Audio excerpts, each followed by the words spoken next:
Sir চাকরি চাই, খুব খারাপ অবস্থায় আছি। কি কাজ জানেন? সত্য কথা বলতে কি স্যার, তেমন কোনো কাজই জানি না।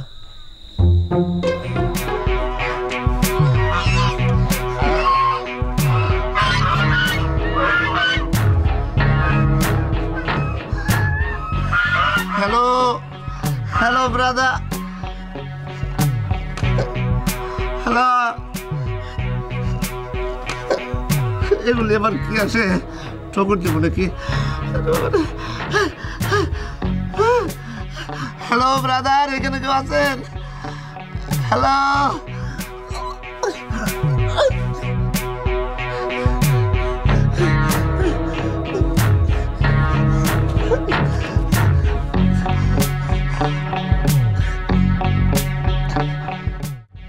গেটের নিচে আটকা পড়েছে? জি বাবা। বাবা, আমি জীবনে অনেক বেকুব দেখেছি, এরকম বেকুব দেখিনি। বড় জ্ঞানী দেখা যেমন ভাগ্যের ব্যাপার, বড় বেকুব দেখাও ভাগ্যের ব্যাপার, দুটি কম দেখা যায়। ওই লোক চায় কি? চাকরি চাই। দিয়ে দে একটা চাকরি। বাবা, you are so strange. Yes, I M.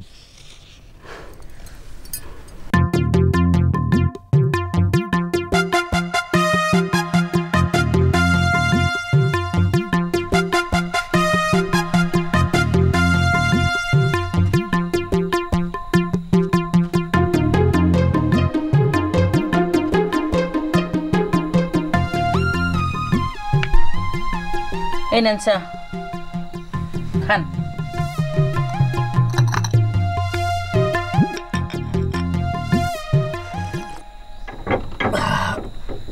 আপনি এবারে বুয়া? আমাকে দেখে কি বুয়া মনে হয়? জি মনে হয়। আমি এই বাগান বাড়ির অ্যাসিস্ট্যান্ট ম্যানেজার। সরি আপা, আসসালামু আলাইকুম। ওয়ালাইকুম।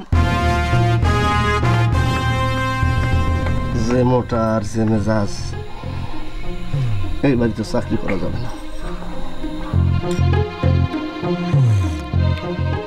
চা মজা হয়েছে। আসসালামু আলাইকুম স্যার। একটু কাছে আসেন স্যার, একটু কাছে আসেন।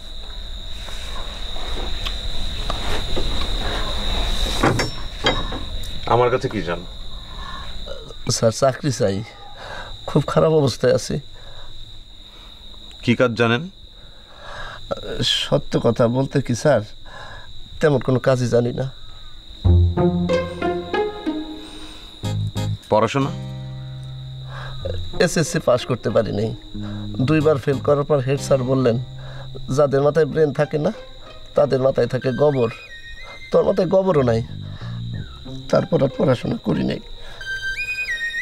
তোমাকে আমি চাকরি দিলাম, থাকা খাওয়া ফ্রি, মাস শেষে 4000 টাকা। চলবে? অবশ্যই চলবে স্যার। এই 100 বার চলবে, 1000 বার চলবে, 1,00,000 বার চলবে, কোটি বার চলবে। কোটির উপরে জানি কি, এক কথায় চাকরি। বিষয়টা ভালো ঠেকতেছে না, নিশ্চয়ই প্যাঁচগোজ আছে। না, এই বাড়িতে চাকরি করা যাবে না।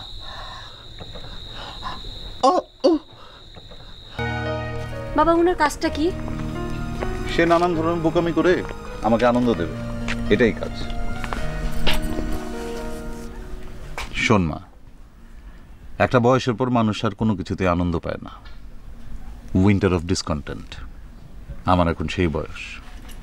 তাহলে যারা আনন্দ দেয়, তোমার কাছে তাদের গুরুত্ব আছে? অবশ্যই আছে। এন্টারটেইনারদের গুরুত্ব সবার কাছে। বাবা, একজন এন্টারটেইনারের বিষয়ে আমি তোমার সাথে কথা বলতে চাই। জরুরি? আমার কাছে জরুরি। জরুরি কথা আমি মাছ মারতে মারতে শুনি। মাছ ধরার ব্যবস্থা করতে বল।